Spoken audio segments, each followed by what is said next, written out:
நீ சாணி மிதிக்கிற மாதிரி மிதிக்கிற.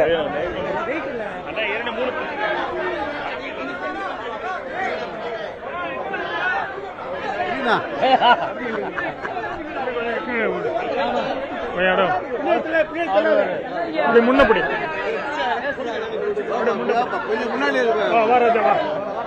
இதையும் சேர்த்துப்படி.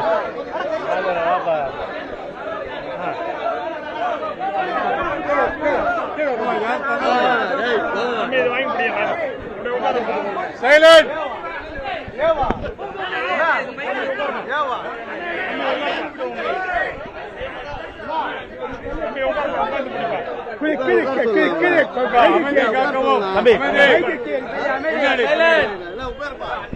நீ மைக்கு குடுத்துட்டு வெளியே வாங்க.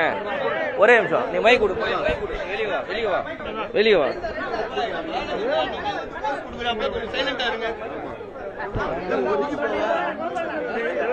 இதப்பா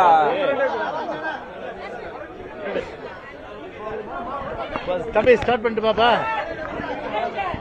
சமூக நீதியினுடைய தந்தை, பகுத்தறிவு பகலவன் தந்தை பெரியார்.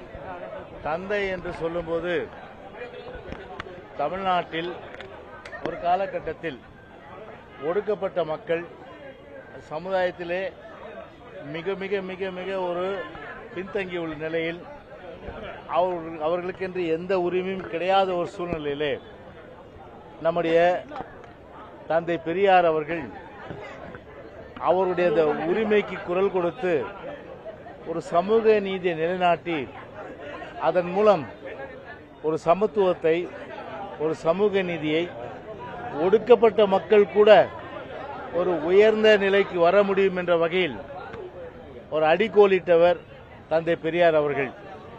எனவே தந்தை பெரியாரை பற்றி நாம் பேச வேண்டும் என்று சொன்னால் அவருடைய அந்த சீர்திருத்தங்கள், அதே போன்று மூட நம்பிக்கைகளுக்கு, குறிப்பாக மூட நம்பிக்கைகள் தமிழ்நாட்டிலே ஒரு காலகட்டத்திலே ஒரு மக்களை மிக மிக மிக அளவிற்கு ஒரு மோசமான சூழ்நிலைக்கு கொண்டு செல்கிற நிலையை அறிந்து கவலைப்பட்டு அதன் மூலம் மூட நம்பிக்கைகளை ஒழிக்க வேண்டும் என்பதற்காகவே குரல் கொடுத்து மூட நம்பிக்கைகளுக்கு எதிராக பிரச்சாரம் செய்தவர் தந்தை பெரியார் அவர்கள்.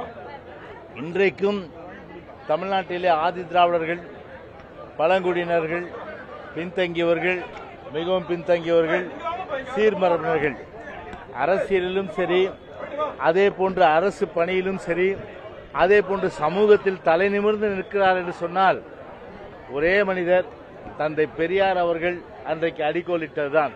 எனவே அவருடைய பிறந்த நாளிலே இன்றைக்கு கழக பொதுச் செயலாளர்களுடைய சார்பில், அனைத்து இந்திய அண்ணா திராவிட முன்னேற்ற கழகத்தின் சார்பிலே இன்றைக்கு அவருக்கு புகழ் மாலை சூட்டப்பட்டது என்பதை தெரிவித்துக் கொள்கின்றேன்.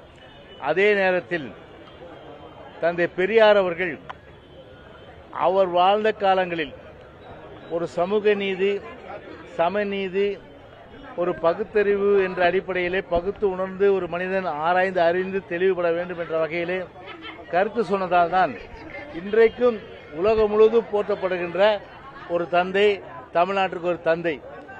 இது தெரியாத சில ஜென்மங்கள் இன்றைக்கும் தந்தை பெரியாரை விமர்சனம் பண்றதுன்னு சொன்னால் அவர்கள் எல்லாம் அரசியலில் இன்றைக்கு காணாமல் போகின்ற ஒரு நிலைமைதான் வரும். எனவே தந்தை பெரியாருடைய புகழை எந்த காலத்திலும் எந்த கும்பனாலும் அழிக்க முடியாது என்பதை தெரிவித்துக் கொள்கின்றேன். நாளைக்கு பார்க்கிற மீது